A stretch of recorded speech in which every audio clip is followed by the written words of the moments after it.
So guys, this is my weekly report for the 23rd of January.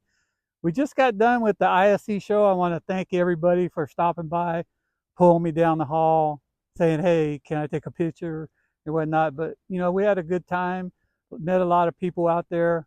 So, we got done with the show. So we decided we're going to go out and look around up north, around Liberty, see if there's any fish, what color the water is. And you can see down about a foot. And Denise beat me today. But I let her, right?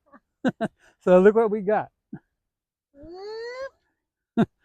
We caught some nice fish.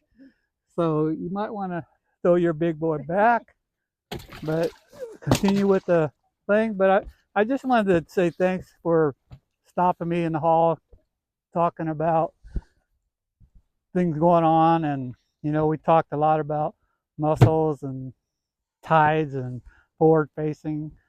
But I hope everybody got something out of the show. It was a good show. But anyway, out in the ocean, there's not much going on the way the weather is, and nobody's been even going out. So I'm gonna just leave that alone. And the Dungeness crab season's still on, and I'm sure you could still go out and catch those. And the sturgeon fishing's still pretty decent. I know Ricky Acosta, Steve Mitchell, Jay Lopes, they're going to start now, I think February 1st, back at it, down there in Pittsburgh around Rio Vista. And they'll be taking people out.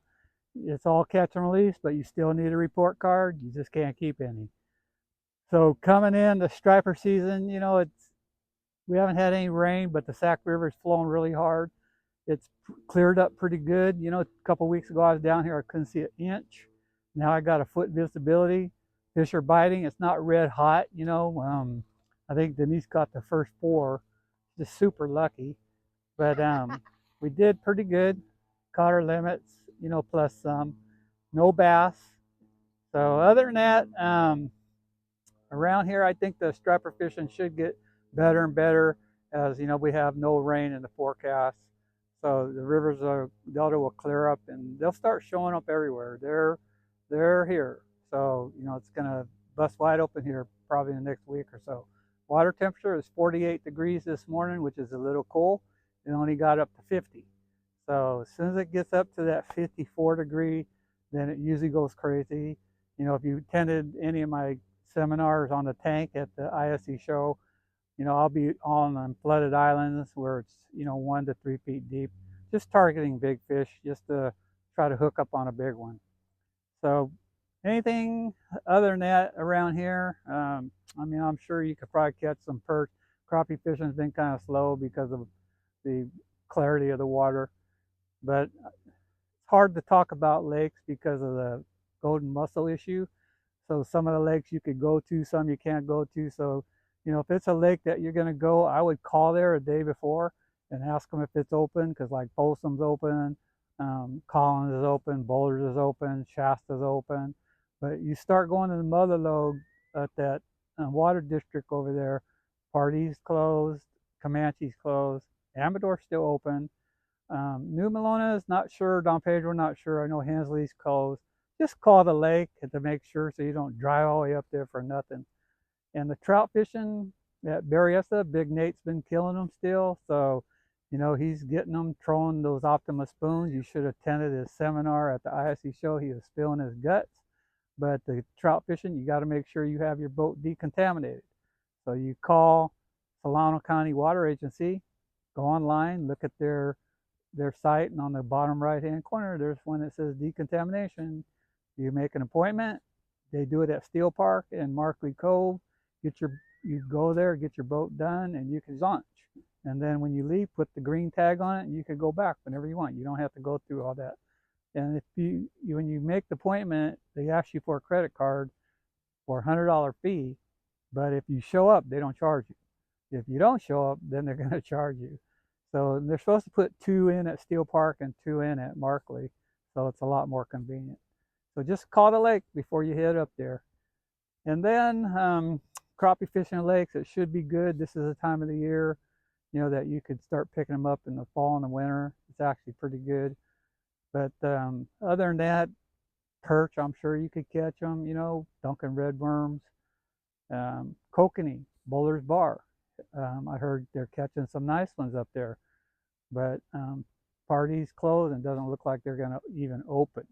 So if you're looking for that early season kokanee, I would head to Bullards, maybe Whiskey Town. So check that out. So trout, kokanee, landlocked kings. I just got a call today that someone saw this guy jigging at Berryessa and saw him catch 10. Saw him catch 10 kings. So I'm gonna try to get up there and go do my gets it thing. This is the time of the year that you know that usually busts wide open up there. So I might head up there.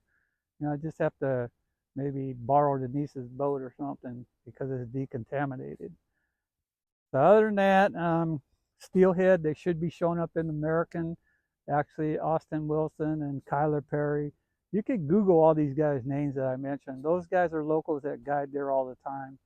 And, you know, you could either hook up with them or call them. They'll even tell you what's going on.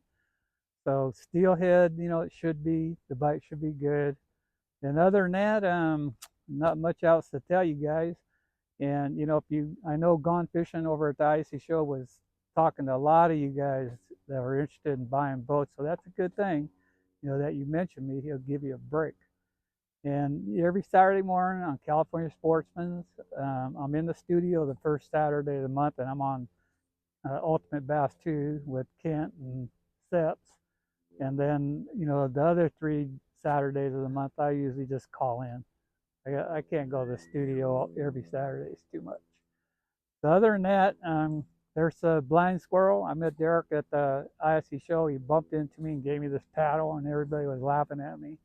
And he does the blind squirrel channel. And one thing about him is that he shows, even when he doesn't catch anything, he shows the videos.